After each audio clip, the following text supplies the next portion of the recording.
네, 오늘은 종려주일입니다. 예수님께서 이제 십자가를 지시기 위하여서 예루살렘으로 들어가실 때에 예루살렘의 성에 있던 많은 백성들이 종려나무 가지를 들고 나귀 타고 오시는 예수님을 반기신 그 날로서 우리가 기념하여 이렇게 주일로 지킵니다. 그래서 이번 주가 예수님의 고난주간이 되고 금요일 날 예수님께서 십자가에 못 박혀 죽으신 날이 되며 다음 주가 이제 부활주일이 되는 거죠. 우리가 지금 계속 이제 요한복음을 보고 있습니다만 지금 우리가 보고 있는 요한복음 16장은 예수님께서 십자가에 못 박혀 죽으시기 바로 전날 밤 그 제자들과 함께 나누시던 내용입니다. 그래서 우리는 이 고난주간에 있었던 그 일들을 요한복음 말씀을 통하여서 이미 몇 달 전부터 계속해서 그 고난주간 메시지를 여러분들과 함께 나누었던 셈이 됩니다. 그래서 오늘도 예수님께서 하셨던 그 말씀들을 우리가 생각해 보기를 원합니다. 사실 우리가 지금 보고 있는 이 요한복음 이제 16장 내용들은 여러분들이 즐겨 읽을 만한 내용들이 아닐지도 모릅니다. 여러분들에게 익숙한 내용도 아니고 또 읽어도 다소 지루해 보이고 무슨 내용인지 이해가 안 되는 내용일 수 있습니다. 그러나 우리가 지금까지 요한복음을 계속 그 부분적으로 세세하게 살펴가면서 그 가운데 예수님께서 아주 중요하고 또 핵심적인 내용들을 우리에게 가르치신 것들을 우리가 종종 깨닫게 되지 않습니까? 그래서 어쩌면 우리가 지금 하고 있는 일들은 마치 투박한 원석 가운데에서 다이아몬드를 골라내는 것 같은 그런 작업을 지금 하고 있는 것 아닌가 생각을 합니다. 그래서 오늘도 여러분께서 이 말씀을 접할 때에 여러분들이 사모하는 마음으로, 간절한 마음으로, 알고자 하는 마음으로 이 말씀을 접근하시면 그 가운데서 여러분들은 다이아몬드보다 더 값지고 가치한 놀라운 진리를 여러분들께서 얻어가시는 것이 될 것입니다. 여러분들께서 주의를 기울이지 않고 관심 없는 마음으로 말씀을 보시고 가시면 이 말씀은 그저 하나의 돌로밖에 보이지 않게 될 겁니다. 그래서 오늘도 말씀을 나누는 가운데 이 말씀 속에서 우리에게 가르치시고자 하는 내용이 무엇인가를 간절한 마음으로 받고 또 자신을 이 말씀 앞에 비추어서 여러분들 스스로를 돌아보고 가실 수 있는 이 말씀 시간이 되기를 원합니다. 우리가 지난 시간 속에서는 이 지금 예수님의 말씀을 듣고 있는 이 제자들의 심정이 어떠한가 하는 부분들을 확인했었습니다. 이 제자들이 지금 가지고 있는 그 마음은 근심이었습니다. 예수님께서 앞으로 어떻게 될 일에 대하여서 말씀하시지만 그 내용은 지금 제자들이 가지고 있었던 그 기대와 바람과는 전혀 다른 것이었기에 그들은 지금 당황해하며 어리둥절해하고 있는 것이죠. 예수 그리스도와 전혀 다른 꿈을 꾸고 있었기에 지금 그들은 걱정 속에 놓여 있고 근심 가운데 놓여 있는 것입니다. 그러나 오늘 본문의 말씀을 보면 예수님께서는 보다 기쁨에 대하여서, 그들에게 기쁨이 있을 것에 대하여서 거듭 말씀하시는 내용들이 나옵니다. 그래서 우리가 지난주에 읽었던 20절 마지막에도 보면 너희 근심이 도리어 기쁨이 되리라 이렇게 말씀을 하시고, 그 다음 21절에도 보면 21절은 그 해산하는 기쁨을 비유적으로 설명하시면서 말씀을 하시는 내용이 나오죠. 여자가 해산하게 되면 그때가 이르렀으므로 근심하나 아기를 낳으면 세상에 사람 난 기쁨으로 말미암아 그 고통을 다시 기억하지 아니하느니라. 저는 개인적으로 아기를 낳아본 적이 없기 때문에 그 고통이 얼마나 심한지, 어떤 근심인지 모르지만 주위에서 제 아내가 이제 그 임신을 하고 또 애 낳을 때가 되니까 마음에 여러 가지 근심과 두려움들이 엄습해 오는 것을 봅니다. 과연 이 아이가 잘 태어날 수 있을까? 정상적인 아이일까? 그 고통은 얼마나 심할까? 내가 잘 참아낼 수 있을까? 하는 여러 가지 근심들이 있죠. 그러나 그 해산의 고통이 지난 이후에 거기서 한 아기가 태어나면 그 아기를 얻은 기쁨이 그 모든 고통을 사라지게 하죠. 그 고통을 쉽게 잊게 만드는 것 같습니다. 그 고통을 잊기 때문에 우리가 둘째도 낳고 셋째도 낳고 넷째도 낳고 그런 것 아니겠습니까?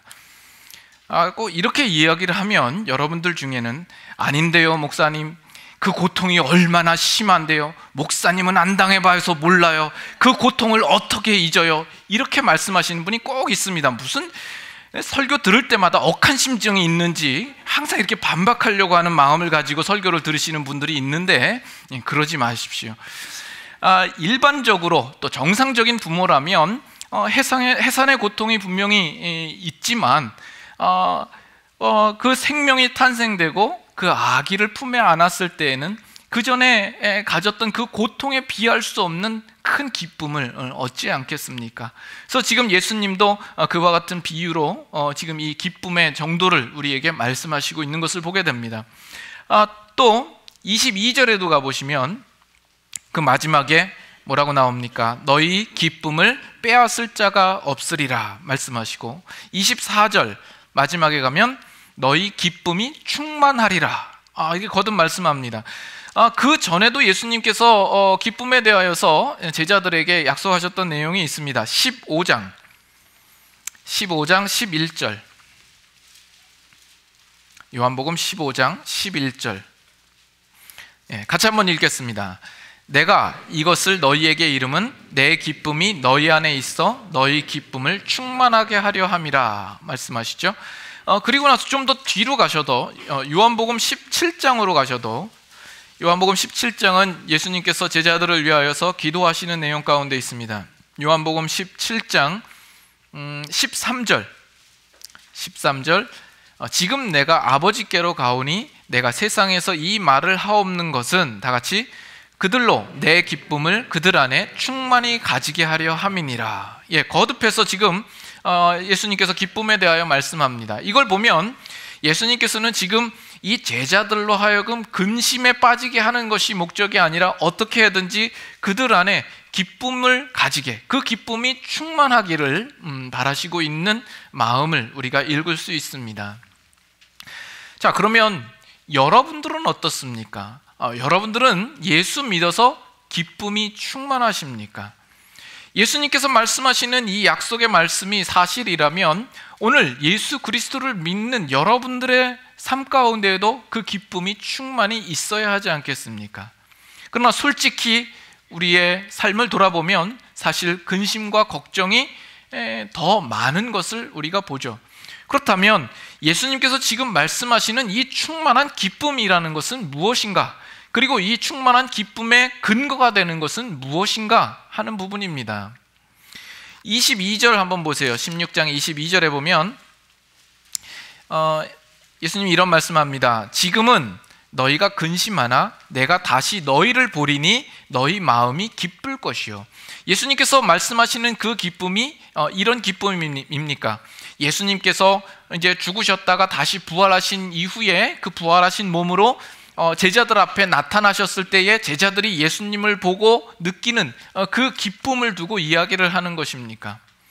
물론 제자들은 죽은 줄만 알았던, 죽으신 줄만 알았던 예수 그리스도께서 부활하신 몸으로 그들 앞에 나타나시자 그들은 놀랐을 것이고 큰 감격과 기쁨이 있었을 것입니다. 그러나 오늘날 신앙생활을 하고 있는 우리들에게 있어서는 다소 거리감이 있지 않겠습니까? 왜냐하면 우리는 그 부활하신 예수님을 직접 만나본 일이 없기 때문이죠. 그리고 부활하신 예수님을 만났다 할지라도 그 기쁨이라고 하는 것은 지속적이거나 영속적인 기쁨은 아닐 것이라 생각을 합니다.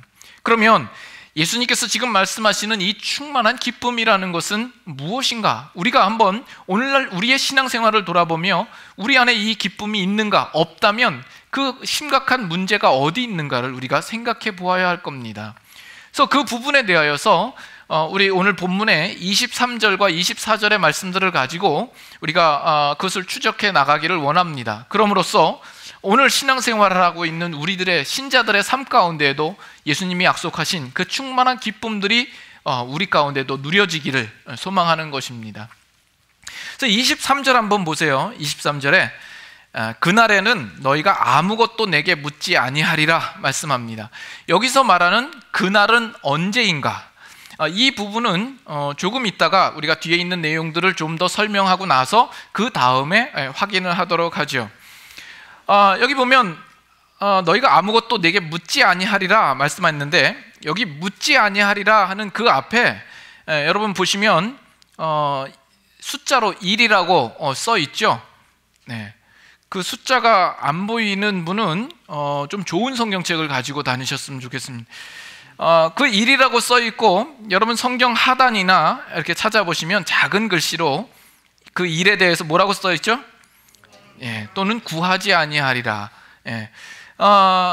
여기 나와 있는 이 묻는다, 구하다라는 이 단어는 23절 그 나중에도 구한다라는 표현이 나오고 24절에도 구한다라는 표현이 나오는데, 그 구한다라는 단어와 다른 단어입니다. 그런데 이 단어가 질문을 묻는다라는 의미로도 쓰이고 어떤 것을 구한다라는 의미도 쓰이기 때문에 지금 여기서 각주를 달아서 그 설명을 해놓고 있는 것입니다. 근데 제 개인적인 생각으로는 여기에 번역되어 있는 것처럼 묻는다, 질문을 묻는다라는 표현이 더 올바른 번역이라고 생각이 됩니다. 그 이유는 지금 이 예수님께서 말씀하시는 이 내용은 우리가 지난주에 살펴봤던 내용 속에서 보면 예수님께서 너희가 조금 있으면 나를 보지 못하겠고 조금 있으면 나를 보리라 한 말씀에 대하여 이 제자들이 그것을 당황해하며 그것을 이해하지 못하며 의아해하면서 서로 그것에 대하여서 묻고 있는 그 상황 속에서 지금 이 본문이 등장하기 때문에 그렇습니다. 그래서 19절에 보면 예수께서 그 묻고자 함을 아시고 이렇게 나오죠. 여기서 묻는다라는 그 단어가 지금 23절에 나와 있는 단어와 동일한 단어입니다. 그래서 지금 이 제자들은 근심과 걱정 속에 있어요. 예수님께서 떠나가셔야 한다는 것과 예수님께서 죽으셔야 한다라는 이 사실에 대하여서 그들은 지금 이해가 없는 겁니다. 그들은 어떤 면에선 지금 예수님과 3년 동안 동행하면서 함께 동고동락하면서 예수님의 제자로서 살아왔습니다. 그 상황 속에서 예수님께서 행하신 여러 가지 기적들, 능력들, 병고침들, 귀신 쫓아내는 일들, 많은 일들을 경험했던 것이죠. 그러나 지금 예수님께서 하시고자 하는 일과 지금 예수님께서 중요하게 말씀하시는 이 내용들에 대하여서는 제자들이 전혀 깜깜무소식인 거예요. 전혀 이해도 없고 전혀 깨달은 바가 없는 거예요. 그러자 그들 마음 가운데 그 일에 대하여서 지금 묻고 있는 겁니다. 그것을 묻고 있는 거예요. 근데 이 주제는 이 요한복음 전체 속에서 일관되게 나타나는 주제입니다. 예수님께서 우리에게 찾아오시고 우리에게 하시고자 하는 일들에 대하여 인간 쪽인 우리 쪽에서는 그 일에 대하여서 이해가 없어서 언제나 묻고 있고 그 답을 찾지 못하고 있는 어떤 그 구조가 이 요한복음 속에서 계속 일관적으로 나타나고 있다는 겁니다. 그래서 요한복음 1장 한번 가보시죠. 요한복음 1장 5절. 요한복음 1장 5절 같이 한번 읽겠습니다. 빛이 어둠에 빛이 돼 어둠이 깨닫지 못하더라. 요한복음은 이렇게 시작합니다. 예수님께서 빛으로 오셨는데 그 어둠이 빛이 비춰도 어둠이 깨닫지 못하는 것으로 시작을 합니다. 9절부터도 한번 보세요. 참 빛 곧 세상에 와서 각 사람에게 비추는 빛이 있었나니 그가 세상에 계셨음에 세상은 그로 말미암아 지은 바 되었을 때 세상이 그를 알지 못하였고 자기 땅에 오매 자기 백성이 영접하지 아니하였으나. 이것이 지금 요한복음 전체적으로 계속적으로 그 흐르고 있는 어떤 주제입니다. 그래서 요한복음 3장 가보세요. 요한복음 3장 2절 3절 봅니다. 여기서는 니고데모라 하는 인물이 등장을 하죠. 2절, 그가 밤에 예수께 와서 이르되 랍비여, 우리가 당신은 하나님께로부터 오신 선생인 줄 아나이다. 하나님이 함께 하시지 아니하시면 당신이 행하시는 이 표적을 아무도 할 수 없음이니이다. 3절 같이 읽겠습니다. 예수께서 대답하여 이르시되 진실로 진실로 내게 이르노니 사람이 거듭나지 아니하면 하나님의 나라를 볼 수 없느니라. 니고데모가 밤에 예수님을 찾아왔어요. 그래서 니고데모는 예수님에 대하여서 자신이 인정하고 존경할 수 있을 만한 말로 예수님께 답합니다. 당신은 랍비여, 당신은 하나님께로부터 온 사람이고 당신이 행하시는 그 표적은 하나님께로서가 아니면 할 수 없는 일입니다 라고 하자, 예수님께서는 그 일에 대하여서 이런 방구도 하지 아니하시고 예수님이 하시는 말씀이 사람이 거듭나지 아니하면 하나님 나라에 들어갈 수 없다라는 이야기를 합니다. 그러자 지금 이 니고데모가 뭐라고 또 이야기를 하죠? 아니, 사람이 늙어서 어떻게 날 수 있겠습니까? 사람이 어떻게 다시 모태에 들어갈 수 있습니까? 라는 거죠. 그래서 지금 어떤 면에서 니고데모도 그 일에 대하여서 전혀 이해가 없어서 묻고 있는 겁니다. 니고데모는 정말 전혀 예수님께서 하시는 말씀들에 대하여서 깨닫지 못하고 있는 겁니다. 그래서 지금 여러분, 니고데모의 질문과 예수님의 대답 속에 어떤 논리적인 연결이 하나도 안 되어 있는 것을 발견하시죠. 거기에는 뭔가 거리감이 있어 보이고 뭔가 갭이 있어 보입니다. 이 부분에 대해서는 조금 이따가 다시 설명할 테니까 여러분께서 이거 기억해 놓으시고 하나 더 찾아보겠습니다. 요한복음 6장, 요한복음 6장 26절, 요한복음 6장 26절, 예수께서 대답하여 이르시되 내가 진실로 진실로 너희에게 이르노니 너희가 나를 찾는 것은 다 같이 표적을 본 까닭이 아니요 떡을 먹고 배부른 까닭이로다. 예수님께서 오병이어의 그 기적을 행하시고 나서 많은 무리들이 예수님을 따랐는데 예수님께서 그들을 향하여서 지적하시는 내용이죠. 그들이 예수님을 따른다고는 하지만 결국 예수님께서 그들에게 보이시고자 하는 그 일들에 대하여서 그들은 전혀 깨닫지 못하고 예수님을 따르며 예수님을 구하고 있다라는 그 내용이 되는 것입니다. 그래서 어떤 면에선 지금 우리가 보고 있는 본문 속에서도 제자들도 같은 입장 속에 놓여 있는 거예요. 제자들은 어떤 면에선 3년 동안 예수님을 따라다니며 제자 노릇을 했습니다. 그러나 지금 예수님께서 하시고자 하는 그 일들에 대하여서 전혀 이해가 없는 것이죠. 예수님께서는 그 공생의 기간 동안에 제자들과 함께 하시면서 베푸신 여러 기적들, 그것은 단순한 기적들이 아니었죠. 예수님께서 물로 포도주를 만드시는 일들과 또 오병이어의 기적을 행하시는 일들과 38년 된 병자를 고치시는 일들과 또 죽은 나사로를 살리시는 그 일들을 통하여서 결국 예수님은 자기가 앞으로 하실 일들에 대하여서 그것을 그들에게 나타내 보이시고 암시하시고 복선을 깔아서 그들에게 말씀하고 있지만 지금 제자들은 그 일에 대하여서 전혀 이해가 없는 것입니다. 예수님이 하실 일들에 대하여서 전혀 깨닫지 못하고 있기에 그들은 지금 서로 묻고 있는 거죠. 그것이 무엇을 나타내는 것이며 무엇을 의미하는 것인지 그들이 알지 못하니까 근심 속에 그들은 서로 묻고 있는 겁니다. 그런데 이 상황 속에서 예수님께서 제자들이 가지고 있는 그 걱정과 근심의 부분을 해결하기를 원하시는 것이 아니라 어떤 면에서는 그들의 근심과 걱정을 그대로 놔둔 상태에서 예수님께서 하시고자 하시는 그 일들을 고집스럽게 강행하시고 있는 것을 보게 됩니다. 왜 그럴까요? 예수님께서 하시고자 하시는 그 일들을 하시지 아니하시면 그 전까지 행하신 그 모든 기적들이 사실은 의미가 없기 때문에 그렇습니다. 그 많은 제자들 앞에서 행한 그 기적으로도 제자들이 그 핵심에 도달하지 못하고 있기 때문이죠. 아무리 많은 능력과 그 기적이라 할지라도 이 제자들로 하여금 궁극적인 이해에 도달토록 하지 못하고 있는 겁니다. 여러분, 이것은 오늘 신앙생활을 하고 있는 우리들에게도 시사하는 바가 큽니다.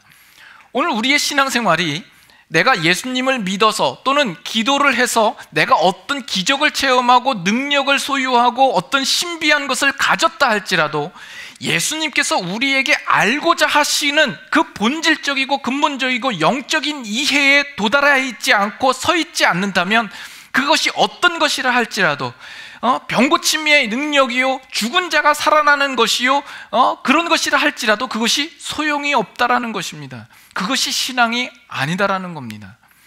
기독교는 능력의 종교가 아닙니다. 우리가 하나님께 무언가를 기도해서 내 문제를 해결받는 것도 아니요, 하나님께 구하여서 내가 어떤 갖지 못한 것을 우리가 추구하여 얻는 것도 기독교가 아닙니다. 기독교에 기적이 없다라는 얘기는 아닙니다. 기독교에서 우리가 하나님 앞에 구할 때 하나님이 그것을 답하시지 않고 응답하시지 않는다라는 이야기가 아닙니다. 그것 자체가 기독교를 기독교되는 문제가 아니다라는 이야기입니다. 그것은 기독교의 본질도 아니고 기독교의 핵심도 아니다라는 겁니다. 그러나 지금 예수님께서 하시려고 하는 이 일들은 가장 기독교의 근본적이고 핵심적이고 중요한 일을 하시려고 지금 하시는 것이다라는 거예요. 그래서 다시 한번 본문으로 가셔서 23절에 보면 그날에는 너희가 아무것도 내게 묻지 아니하리라, 이렇게 말씀을 합니다. 여러분, 제가 지금 말씀하고 있는 내용들이 이해가 되십니까? 예? 제가 어제 영어를 좀 너무 많이 사용을 해서 이제 한국말이 좀 서툴러졌습니다. 어저께 영어로 주례를 하다 보니까 여러분들이 좀 한국말로 이해시키기가 좀 어려운 것 같아요. 어저께 몇몇 분들이 영어를 하시니까 쏙쏙 들어온다고, 그래서 다음부터는 어려운 설명을 할 때 영어로 해야 될까 지금 제가 고민이 많습니다. 이거 잘 들으셔야 됩니다. 여기 16절에 보시면, 23절에 보시면 아까 우리가 읽었던 그날에는 너희가 아무것도 내게 묻지 아니하리라, 이 그날은 어느 날을 가리켜서 이야기하느냐라는 겁니다. 이 그날이라고 하는 것은 예수님께서 지금 앞으로 하시려고 하시는 일, 지금까지 설명드렸던 예수님께서 가장 기독교의 본질이요, 핵심이요, 아주 중심적인 일을 지금 말씀하시고 난 그 다음에 있을 시기를 이야기하는 것이죠. 예수님께서 십자가에 못 박혀 죽으시고 부활하시어서 하나님께서 예비하고 작정하신 그 구속사역을 온전히 이루어 주셨을 때, 그리고 성령님께서 오셔서 예수 그리스도가 누구인지 예수 그리스도를 증언하고 예수 그리스도의 영광을 나타내고 예수 그리스도의 것으로 우리에게 알리셨을 그 날에라는 겁니다. 그 날에는 어떻다고요? 너희가 아무것도 내게 묻지 아니하리라. 무슨 얘기예요? 그 날이 되니까 이제는 그들의 시야가 열리는 것이죠. 그들이 지금까지 의문을 갖고 묻고 있었던 그 부분들이 이제는 사라진다라는 겁니다. 그때에 비로소 이 제자들은 영안이 열리며 참 진리가 무엇이며 복음이 무엇이며 하나님 나라가 무엇인지를 깨닫고 예수님께서 이 땅에 왜 오셨는지, 그가 행하신 일의 중요성이 무엇인지, 그 일들로 말미암아 우리에게 결과된 것이 무엇인지를 분명히 알게 되더라는 겁니다. 그래서 아까 요한복음 3장에 보면 그 니고데모가 질문했던 2절과 예수님께서 답하신 거듭나지 않으면 하나님 나라에 들어갈 수 없다라는 그 질문과 답 사이에는 상당한 간격이 있죠. 그래서 우리가 오래전에 요한복음 3장을 가지고 여러분들과 나눴을 때 제가 그런 설명을 한 적이 있습니다. 이 2절과 3절 사이에는 아주 엄청난 구렁텅이가 있는 것 같다고. 여러분들이 하나도 지금 기억하지 못하시는 것 같은 그런 표정을 짓고 있는데 정상적입니다. 그걸 기억하면 이상하죠. 근데 몇몇 이상한 사람도 있긴 합니다만 거기에는 넘을 수 없는 깊은 벼랑이 있는 것 같아요. 정말 그것이 무엇으로도 채워질 수 없는, 지금 니고데모의 질문과 예수님의 대답 속에 그것은 죽은 자가 살아나는 그 놀라운 기적으로도 채울 수 없는 부분이요, 지금 어떤 면에서는 제자들은 예수님과 함께한 그 시간들 속에서 많은 것들을 경험했다 할지라도 지금 그것을 뛰어넘지 못하고 있는 겁니다. 그러나 예수 그리스도께서 십자가에 죽으시고 부활하신 그 일들을 통하여서 이 제자들이 그 십자가를 경험하고 십자가를 통과하고 나자 그 넘을 수 없었던 벼랑을 지금 그들은 넘고 있더라는 겁니다. 그 속에서 새로운 시야가 열리고 새로운 가치를 발견하고 그 가운데 참 진리를 보게 되더라는 것이죠. 그래서 그날에는 너희가 나에게 아무것도 다시 묻지 아니하리라는 말씀이 나오고 있는 겁니다. 그래서 이 제자들의 모습이 사도행전에 어떻게 변화되고 있는가 확인을 또 하죠. 사도행전 2장 36절, 사도행전 2장 36절로 가보시겠습니다.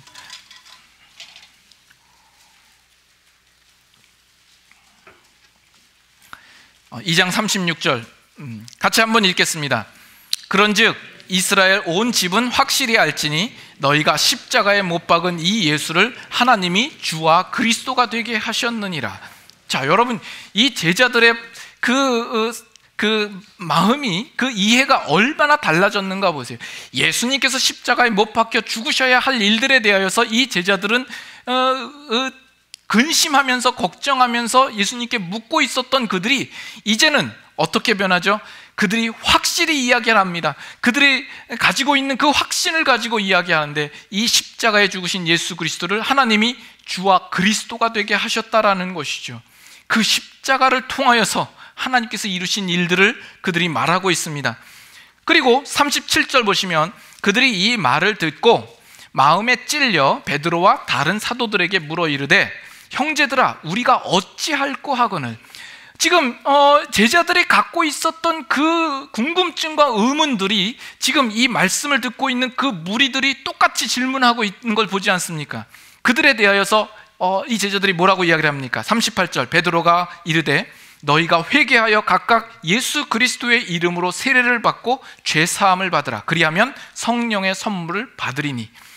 그 일들을 똑같이 의심하며 근심하며 묻고 있는 자들에 대하여서 이 제자들이 분명하고 확실한 그 답을 제시하고 있는 것을 보는 겁니다. 사도행전 3장 15절 보세요. 여기도 같은 맥락입니다. 3장 15절 보세요. 생명의 주를 죽였도다. 그러나 하나님이 죽은 자 가운데서 그를 살리셨으니 우리가 이 일의 증인이라. 그 이름을 믿음으로 그 이름이 너희가 보고하는 이 사람을 성하게 하였나니 예수로 말미암아 난 믿음이 너희 모든 사람 앞에서 이같이 완전히 낫게 하였느니라. 형제들아 너희가 알지 못하여서 그리하였으며 너희 관원들도 그러한 줄 아노라. 그러나 하나님이 모든 선지자의 입을 통하여 자기의 그리스도께서 고난받으실 일을 미리 알게 하신 것을 이와 같이 이루셨느니라. 19절 다 같이 읽습니다. 그러므로 너희가 회개하고 돌이켜 너희 죄 없이 함을 받으라. 이같이 하면 새롭게 되는 날이 주 앞으로부터 이를 것이요. 이 제자들이 어떻게 그들의 시야가 변했는지, 그들이 분명한 답을 찾았는지 우리는 그들의 변화를 지금 보고 있는 겁니다. 이것은 제자들에게만 있는 것이 아니라 사도 바울에게도 동일한 문제로 다가옵니다. 로마서 7장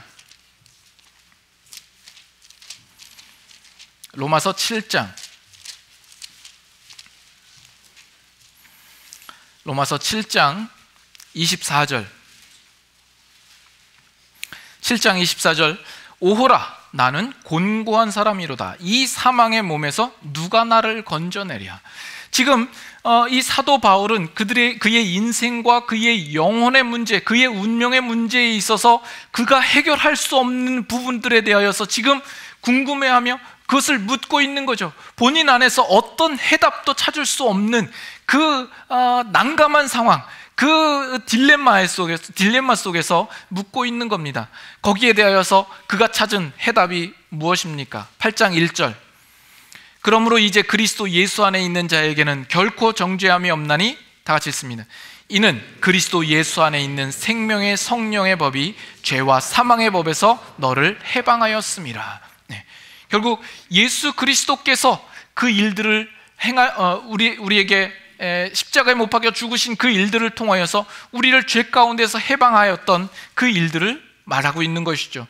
우리를 죄 가운데서 해방했을 뿐만 아니라 28절 우리가 알거니와 하나님을 사랑하는 자 곧 그의 뜻대로 부르심을 입은 자들에게는 모든 것이 합력하여 선을 이루느니라. 하나님이 미리 아신 자들을 또한 그 아들의 형상을 본받게 하기 위하여 미리 정하셨으니 이는 그로 많은 형제 중에서 맏아들이 되게 하려 하심이니라. 또 미리 정하신 그들을 또한 부르시고 부르신 그들을 또한 의롭다 하시고 의롭다 하신 그들을 또한 영화롭게 하셨느니라.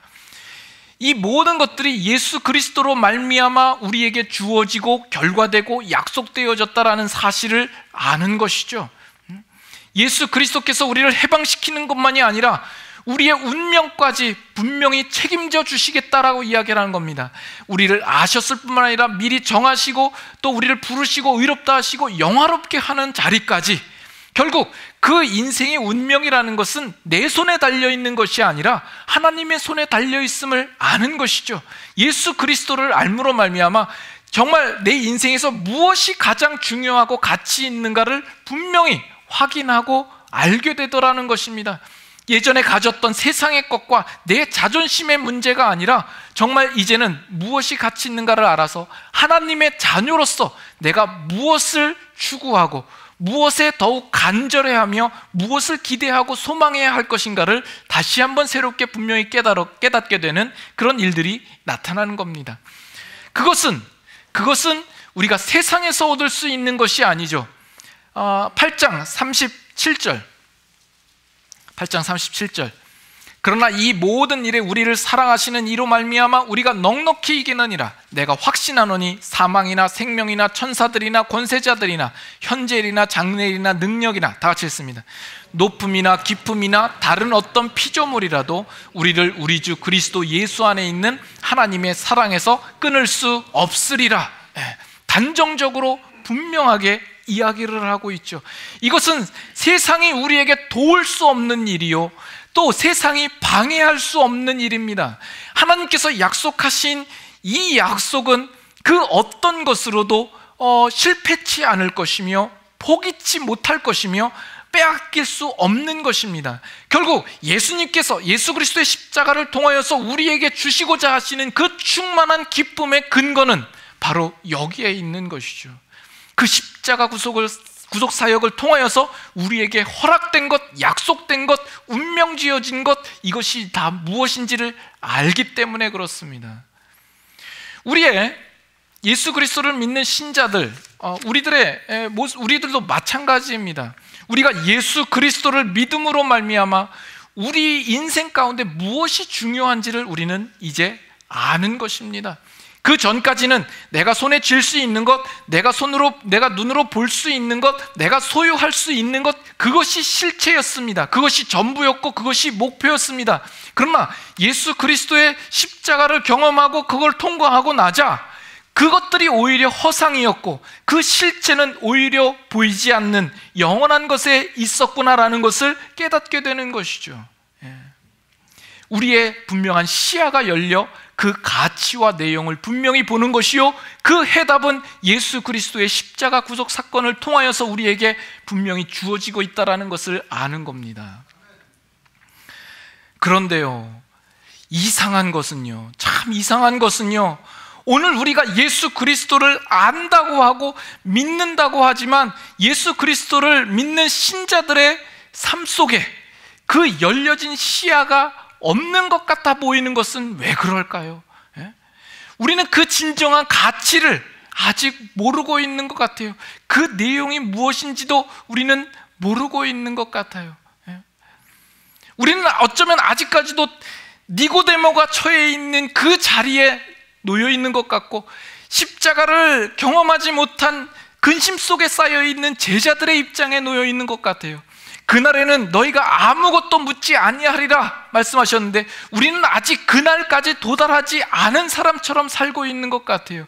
여전히 우리는 궁금증 속에서, 의아함 속에서 왜 이 일들이 나에게 나타났는지 이해할 수 없는, 답을 찾지 못하고 이 세상에서 답을 찾기 위하여서 방황하며 헤매는 그런 신자의 모습을 가지고 있을 때가 너무나도 많더라는 이야기입니다. 예수 그리스도의 십자가를 통과하여 넘어온 자리에서의 어떤 시선과 삶이 우리 신자들의 삶 속에서 보이지 않더라는 거예요. 아닙니다. 여러분들이 정말 예수 그리스도를 믿는다면, 안다면, 여러분들이 신자라고 한다면 여러분들은 그 넘어온 시선이 있어야 돼요. 그 영적인 시야가 있어서 우리에게 무엇이 가치 있으며 무엇이 더 중요한 것인가를 분명히 볼 수 있는 자의 모습 속에 있어야 됩니다. 예전에는 속용된 자요, 무지한 자요, 어리석은 자였을지 모르지만 이제는 예수 그리스도의 십자가 안에서 우리는 그것을 발견하는 거죠. 그리스도의 십자가가 우리의 소망이 되고 우리가 붙잡을 것은 예수 그리스도의 십자가밖에 없다라는 것을 아셔야 되는 겁니다. 우리가 이 충만한 기쁨을 누리지 못하는 것은 우리에게 허락된 것을 우리가 보지 못할 뿐만 아니라 그것을 구하지 않고 있는 데에 또한 문제가 있습니다. 다시 한번 요한복음으로 가보세요. 요한복음 16장 23절 그 후반절에 어떻게 나옵니까? 내가 진실로 진실로 너희에게 이르노니 너희가 무엇이든지 아버지께 구하는 것을 내 이름으로 주시리라. 그런데 24절에 지금까지는 너희가 내 이름으로 아무것도 구하지 아니하였으나 구하라. 그리하면 받으리니 너희 기쁨이 충만하리라 이야기를 합니다. 여러분, 이것을 이제 예수님의 이름으로 구하면 되는구나, 예수님의 이름이라는 것을 여러분들이 구하는 어떤 수단으로만 가지고 있는 그런 식으로 이 말씀을 이해하시면 안 됩니다. 지금까지는 우리가 예수의 이름으로 구하지 아니하였다는 얘기는 뭐예요? 우리는 어떤 면에서는 계속 구했잖아요. 그러나 우리의 구한 것이 우리의 구할 내용도 아니고 구할 필요도 없는 내용들을 우리는 구하고 있었는지도 모릅니다. 우리 자녀들이 잘 되게 해주세요. 우리가 성공하게 해주세요. 내 사업이 대박나게 해주세요. 좋은 집에 살게 해주세요. 좋은 차 사게 해주세요. 이런 내용으로밖에 기도하지 않았던 것이죠. 그것은 우리가 십자가를 통과하여 예수 그리스도의 이름으로, 즉 예수 그리스도의 요구를 따라 그의 뜻과 목적을 따라 구하여야 할 기도의 내용이 아니었다라는 이야기입니다. 우리가 신자라면 신자로서 마땅히 구하여야 할 기도가 있다라는 것입니다. 우리가 하나님의 자녀로서 올바른 기도의 내용을 구하여야 한다라는 이야기입니다. 그렇다면 그 기도의 내용은 어떤 것입니까? 골로새서 1장 보겠습니다. 골로새서 1장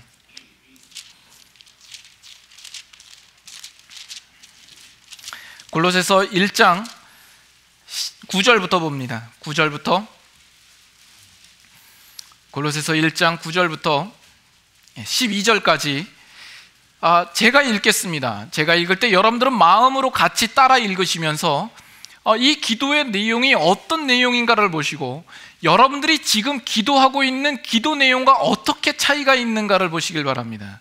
9절부터 읽습니다. 이로써 우리도 듣던 날부터 너희를 위하여 기도하기를 그치지 아니하고 구하노니 너희로 하여금 모든 신령한 지혜와 총명의 하나님의 뜻을 아는 것으로 채우게 하시고 주께 합당하게 행하여 범사에 기쁘시게 하고 모든 선한 일에 열매를 맺게 하시며 하나님을 아는 것에 자라게 하시고 그의 영광의 힘을 따라 모든 능력으로 능하게 하시며 기쁨으로 모든 견딤과 오래 참음에 이르게 하시고 우리로 하여금 빛 가운데서 성도의 기업의 부분을 얻기에 합당하게 하신 아버지께 감사하게 하시기를 원하노라. 어떤 분은 이것을 기도의 헌장이라 이렇게 이야기를 합니다. 여러분, 학창시절에 국민교육 헌장 아시죠? 우리는 민족 중흥의 역사적인 사명을 띠고 태어났다. 그래서 지금도 되라 그러면 줄줄이 외우시는 분들도 있을 텐데, 우리의 기도의 모범이요, 우리가 따라야 할 기도의 모범은 모델은 바로 이것입니다. 또 하나 더 볼까요? 좀 앞으로 가셔서 에베소서, 우리가 늘상 보던 말씀입니다만 에베소서 3장